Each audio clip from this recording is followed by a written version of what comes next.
Thank you.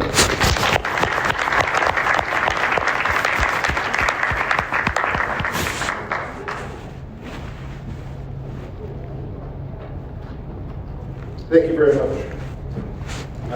Now I have an incredible privilege and honor to introduce today's keynote speaker. I've met Jonathan quite a few times in my work with the People Off Rehab and with the Strategic Leadership Council. Jonathan's going to present Reconsidering Our Relationship for Visual Impairment. It's a tremendous honor. I introduce Jonathan. Hi.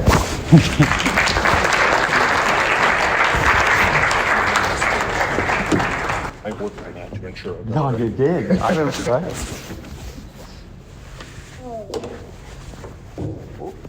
Well, hello.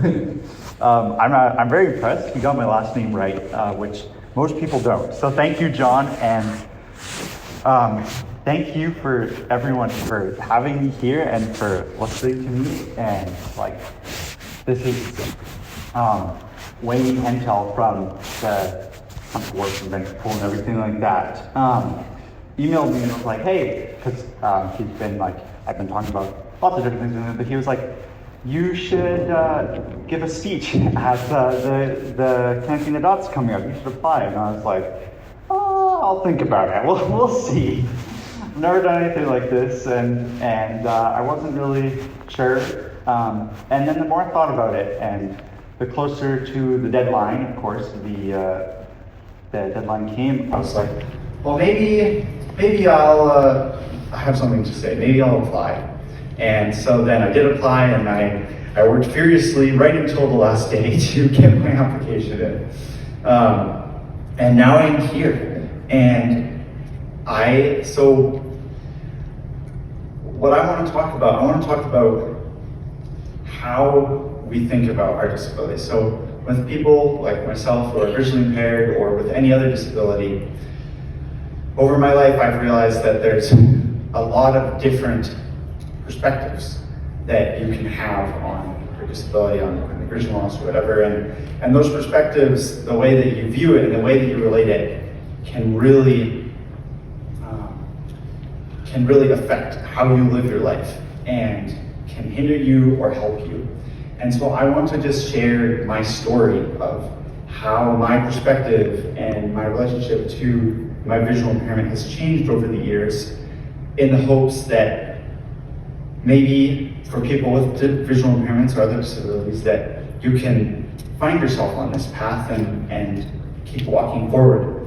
And for the people that don't have visual impairments, that you can see the story and the process and see maybe some ways of how you can help and how you can help make things better for people with disabilities.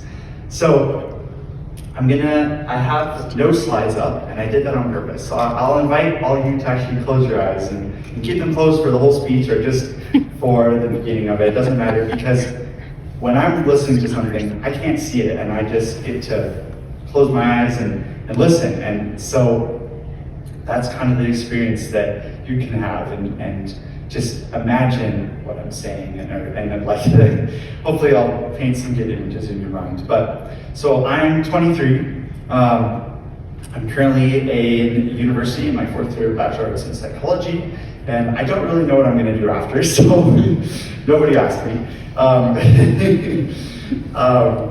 But I work at the Apple Store part-time, and I am very happily married, and I am visually impaired, so I have peripheral vision. I can't see in front of me at all, and that has shaped my life in a lot of ways, obviously. And I have my trusty cane that has saved me from many pulls. And so yeah, so I was born in Edmonton, and I was born with this vision loss. And I grew up in a house, and we had a big backyard, we had a trampoline, and I loved it. I loved playing and running around and being a kid and doing all those things. And I never really thought about being visually impaired. I don't think I really even knew that I was visually impaired. And my parents, after a couple of months after I was born, my parents found out that I had a visual impairment, and so they started doing all the things connecting with CNIB and all of that kind of stuff, and put me in O&M, and I don't know, I hated it. I just wanted to run around and not think about like that, and I didn't really. I was just a kid. But I started going to school, and I remember like when the other kids were learning to read and write and stuff like that, I went and into another room with a brailler and started learning to read and write braille. And I mean, as a kid, I didn't really think about it. I was pretty little. But as I got older, I started to notice these different things that separated me. That I couldn't, I had to leave class to learn braille. I couldn't, so when people were playing sports, I would do my best, but I just couldn't fit in. I couldn't get the ball. and I remember like trying to do a presentation once, and like I didn't have a slide. I didn't really have a concept of a lot of things, but it really didn't go well, and I couldn't didn't really know how to fix it, and I didn't get invited to a lot of things because I think being visually impaired and a bunch of other things, I didn't get a lot of the things that other people got, and it made me come off a little bit different than everyone, and I didn't get invited in. So I just remember feeling different and separate from people, and as I got older, that feeling of separation kind of got worse. And then I came into junior high, and social media and phones became a huge thing. Everyone got phones, and so now hanging out went from hanging out and, I don't know, just doing whatever kids do, running around and jumping on the trampoline or whatever, to sitting on your phones and looking at social media. And everyone talked about memes, and I did not understand memes. And that was really hard. I could not feel like part of the community like I wanted to be. All I wanted to do was be friends with people and hang out and do all those quote unquote normal things that everyone did, but I couldn't. And I would try, but people like didn't really give me like accommodation, or like they just didn't really care in a lot of ways. And so I really started to hate my blindness. I was like, if I could see, this wouldn't be a problem. But I can't see, and this sucks, and what am I doing with my life? Like, I'm never gonna do anything, and I'm never gonna be able to fit in, and it was just really terrible, and I started avoiding the rest of the blind community because I was just like, wow, they're just all blind and not worth it either, you know. That's how I felt about myself, and I kind of did that, and all I wanted to do was just be normal. And so then at some point towards high school, I just started to find ways to fit in. You know, if I couldn't do one thing, I'd just do a different thing. I would play the sports that I could play sort of in like a half capacity, but as long as I was being included, as long as I felt like I had friends, that was enough. And I'd find other things to do that I was good at, and avoid the things that my blindness didn't like work out, didn't let me do very well. And in the things that I was decent at, I held myself to the same standard as someone who could see him. And I mean, that's a standard that often can't be reached. And so I was always failing and letting myself down. And that was like, it worked in some ways because I was doing more stuff and I felt like I had more friends. But in a lot of other ways, it was, I was pretending, trying to just avoid my blindness and pretend I wasn't blind.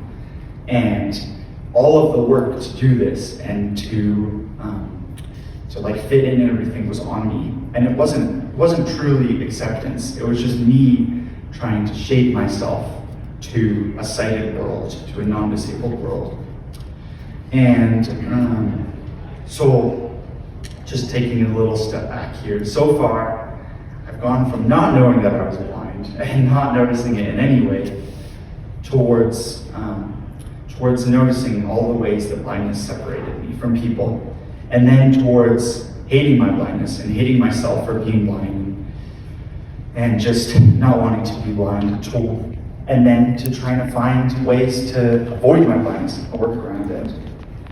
But I graduated high school, and then COVID happened, and then something started to change. So in January 2021, I got the opportunity to go cross-country skiing, and it was organized by ASRAB, which does sports stuff for visually impaired people. And this was a very new experience for me. I never had tried cross-country skiing, and when I got there, the people there, like, they didn't care that I couldn't see, or that any of us couldn't see. They were there because we couldn't see, and I was there, not despite my blindness, but because of it. And as like doing cross-country skiing, it was something that I felt like I didn't need to see to do. Like, I could just go on the trails, and the people, the guide that were there would just like, could ski with me, and it didn't feel like I was this like burden to be guided. It felt like the guides were just people you're hanging out with and going skiing with, and that was kind of the start of something changing, and that was just such a cool feeling. And then the following year, so fall 2021, I moved into residence in my university, and in this, I was in the driver's seat now. I didn't have to like work around other people, sighted people in my family's way of organizing things, and I had the responsibility to take care of myself and do everything. And that was a very empowering feeling for me, because through that I learned to grocery shop, and I learned to cook, and I learned to clean, and I learned to do all these things that I never really did before, and just proved to myself that like, okay, even though I can't see, I can absolutely do this. And even more than just that, the roommates that I had in residence were like very different people than I had known for a long time. They included me. They didn't care that I couldn't see. They wanted to be my friend for other reasons, and wanted to like work with my vision and all of that. And it was just such a freeing and empowering feeling, because I didn't have to try in the same way, and I didn't have to pretend not to be blind. I could be blind. I could show up as myself. And then, probably the most powerful thing, the end of that year, so then winter 2022, completing school years, I got invited, or ASRAB again sent out a thing of adaptive water skiing, come try it out. And I almost didn't go, and then I did go.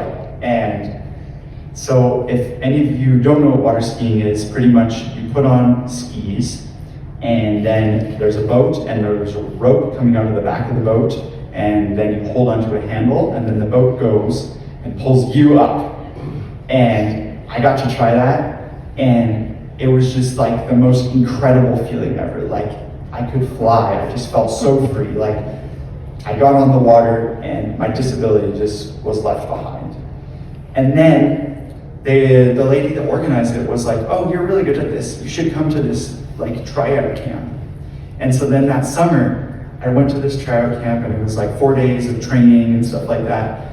And it was with all of these other people with disabilities that had also found water skiing and also found this like freedom.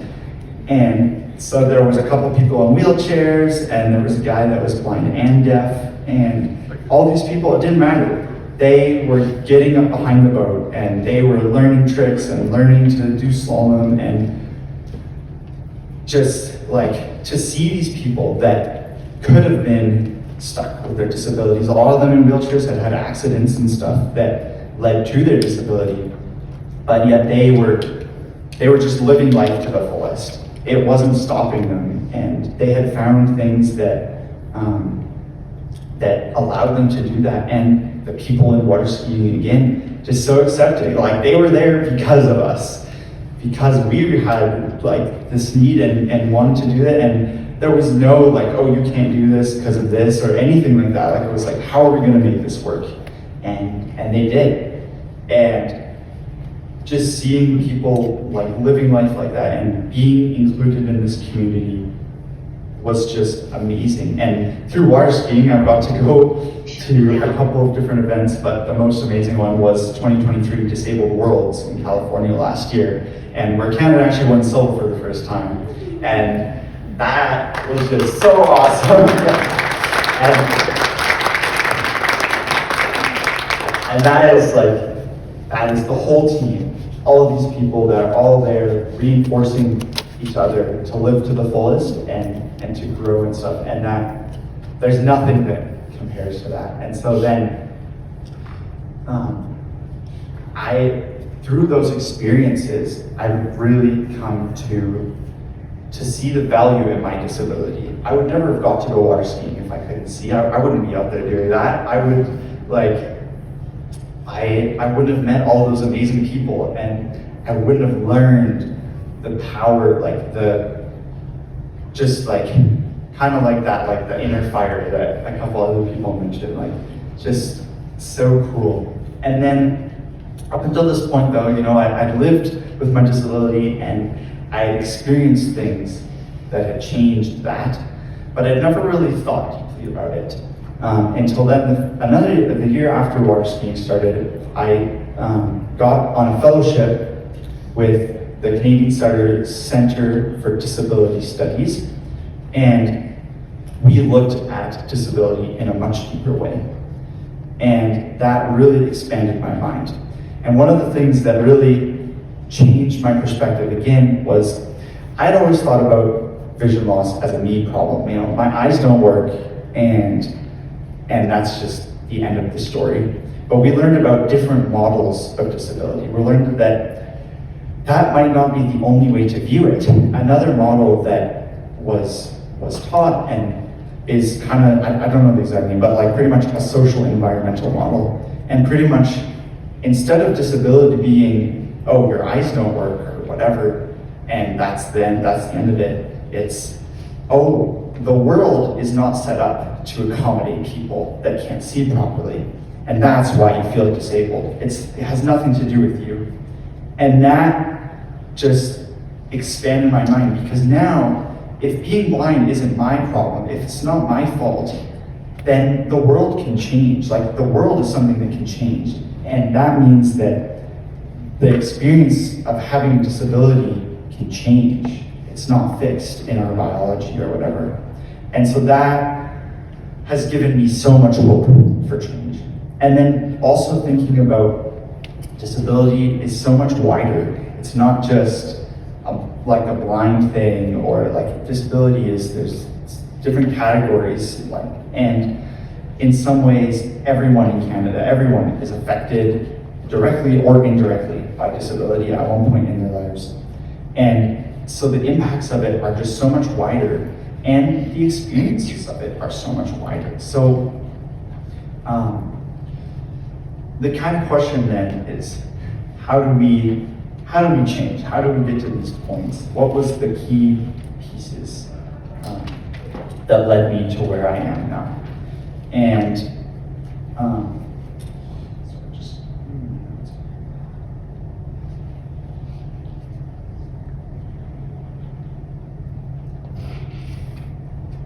so I think one of the biggest things is community. So the people that you surround yourself with, and the people that are the people around you have such an impact on you. From people that I used to kind of know that didn't really include me and stuff, to the people that I'm now friends with that see past my vision. It has such a big impact. And especially as people with visual impairments or any disability, seeing people that have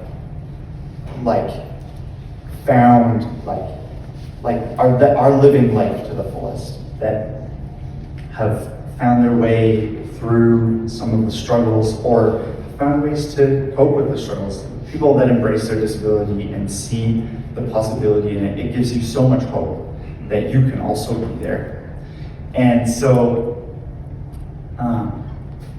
just as people that don't have disabilities, just to be those people that include people and that see people as people before disabilities, and just to step in and find ways to work with the different limitations and the different ways that everyone works, kind of thing. And then too, like, don't just assume you've seen somebody that, like, what they need because you've seen, but just to ask, like, hey, how can I help you guys? And that gives that autonomy back to us with disabilities. And just like recognize, but the other side too is to recognize that it is harder because the world isn't set up for people like us. And so to have empathy and to have an understanding and to not like assume that everyone's capable of the same thing. And so I think about sometimes, like, instead of thinking about disability as this like disabled or not disabled thing, but as like what if disability is all a big range of diversity? And in some ways, if you think about it, everyone has different strengths and weaknesses and limitations and abilities. And for some reason, stuff like visual impairments or needing to use a wheelchair or whatever, it's just not accommodated for in our world, or accounted for in our world the same way that other differences are. And I think thinking like this can kind of give us some, like, we're all just people at the end of the day, and we all deserve opportunity and autonomy. And if somebody that has a disability, if they're not like this different person than you, they're just like your neighbor, who maybe your neighbor's really bad at math or something like that, and this person is just really bad at seeing. Like, it's not so different. It's just we all have different needs and different abilities, and I think that can give us a path forward for inclusion and hope, and and so I want to leave us with just like, we are stronger together. And today, like, as we're networking and as we're hanging out and stuff like that, like, take the opportunity to get to know people as more than just like their abilities or what they do or their disabilities or anything like that, but get to know them as people. And as we get to know each other as people, we can build a stronger community together and move forward. So I'm gonna open it up for some questions, and then I also will go to the next slide, and there's just a QR code here, and after questions maybe and throughout the day you can scan it, and it'll take you to a little site with just some kind of reflection questions from this that I'd love for everyone to take some time and reflect on them when they have time, and share their reflections with some people, and just to see like how things could be different. So, thank you.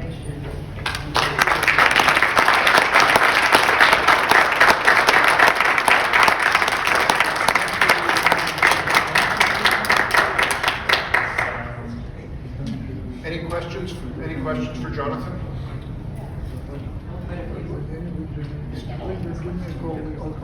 We're just going to grab a microphone.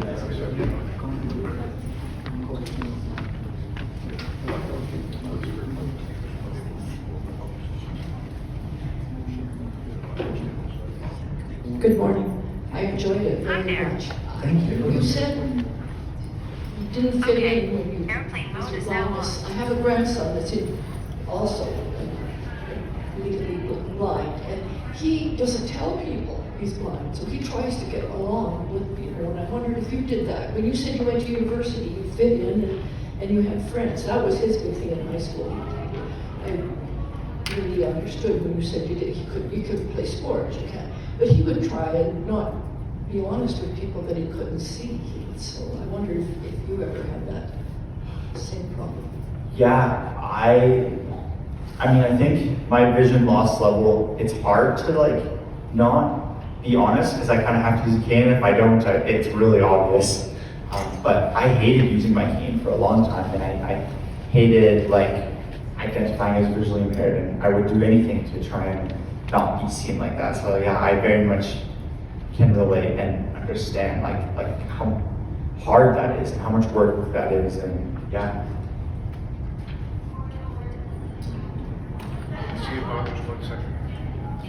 Hi, my name is Camelia. I have a bit, maybe a personal question, but you did mention you're married. I'm visually impaired myself as well. I was just wondering, as a visually impaired person, dating and finding your partner, do you find like that was difficult? You don't have to share, but I was just wondering if your partner is also visually impaired. I was just wondering the process, or the process, but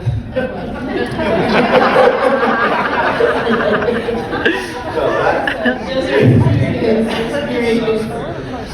That's such a good question. Like, I think that was one of like the biggest challenges I had, is seeing like the people around me get into relationships and all this stuff throughout like and junior high school kind of thing, and not having that and not being able to do that, and just feeling like, oh my gosh, like if I could see, like I'd be able to have a girlfriend by now, like all this stuff. And I mean, it's like just this, the whole story of it is kind of crazy. Like my girl, like wife now, but she just, I was doing sound for a play she was directing, and she just kind of like, she ended up pretty much asking me out, and like, I was like, yeah, you know what, sure.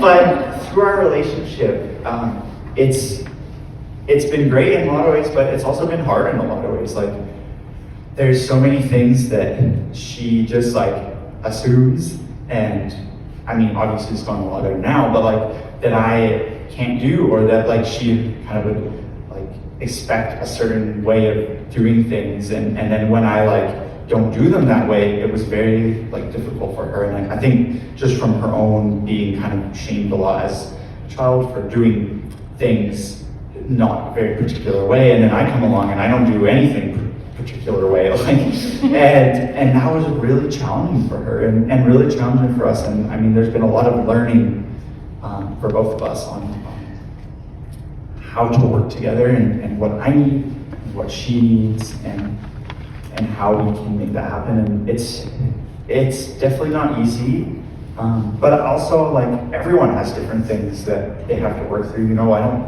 we've had it lucky in so many other ways that we haven't had a lot of other things that really get in the way, and yeah, that's a good question. Now I get to ask you the hard one, Jonathan. Some of us are closer to the end of our careers than the beginning. And what I'd like to know from you is, for those of us who have been on a journey, what advice would you like us to give you to help you finish your journey, or start on your journey? What do you think you would benefit most from us? That is a good question. I think like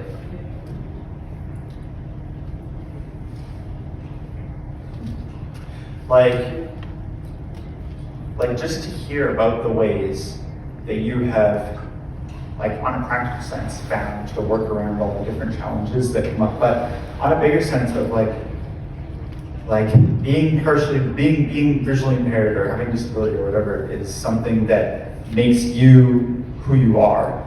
And I think it's important to not give that up. And I think it's important to like live into that. And so just the ways that you have found in all of the different areas of life that you live, how you have lived into that, and how you have come to like embrace that, and get past the different stigmas, and get past your own internal stigmas, and really like embrace it. My name is Christine, and all of like the things you said today about like the experience of being visually impaired and faking your blindness and all of the, isolation, I really appreciate it because I find it really relatable, and it's just nice to hear it from other people. Yeah, I know that too. Every time I get to hear someone else talk about being blind, or just like get to meet, and as I got older, getting more involved in the blind community, like it's so powerful. Just like getting to see other people that also have lived this and that share the struggles that you have, and it's very healing. I find it very healing and very like empowering, because it's like, okay, you've experienced this too, and you still keep going, and you still have hope, and we can do this stronger together, kind of thing. Yeah, I'm so grateful to now be a part of all of this. And we have our last question. Hi, Jonathan. My name is Edwina, and I have more of a comment and asking maybe for your reflection. I had a total vision loss very suddenly 2 years ago. And as I adjust to this new world at the age of 51, I, first of all, am gobsmacked by what inaccessibility looks like. So hats off to all of you. I had no idea. I challenge all the sighted people in the room that are here to learn to really take something from this day. And at the same time, luckily for me, I'm a forever optimist. I tell like small children, I love small children, and they're like, what's that? And I hear the parents hushing them. I'm like, no, come here. Do you want to see what I have? I have a superpower. How many people do you know that can go across town without any vision and get to where they want to go? Isn't that so cool? Do you want to try my cane and see what it's like? So can you maybe tell me about some of those superpower moments that have really lifted you up?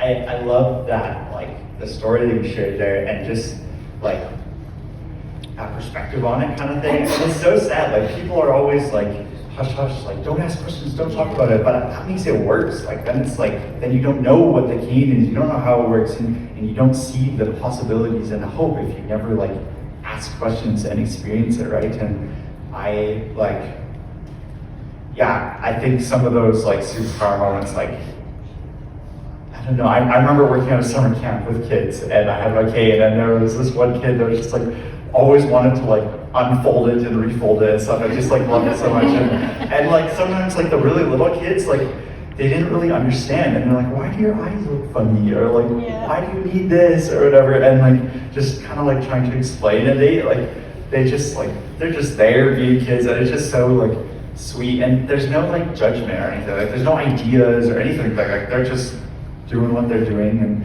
but, I don't know, water skiing was really, like, just the biggest thing for me. Like, seeing all the different people do it, and having all the different people, like, encouraging that and coming out to support that and stuff like that, and just seeing the possibilities.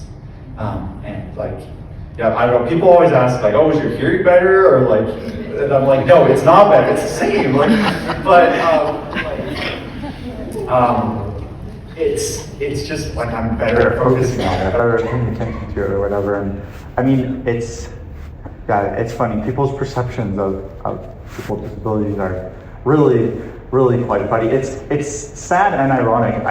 At work, there's another guy that is partially blind, and he was helping somebody, and they were like, oh, I think you've helped me before, or whatever. And he looked back in the notes, and I was the other person that helped him. And like, it's just funny because two visually impaired people and we look nothing alike, but that's the thing that sticks in your head. And like, it's something that can change, and it's kind of funny, and it's like, people are always so impressed. Like, it sticks out that you can do anything and be visually impaired. I don't know, people think that, oh, you're just disabled, you can't do anything. Like, it's so untrue. And so, I don't know if that answers your question. Last question? Okay. No? Okay. But yeah, that's totally. Two-step. Stand code and take some time to reflect on this question. Thank you so much again.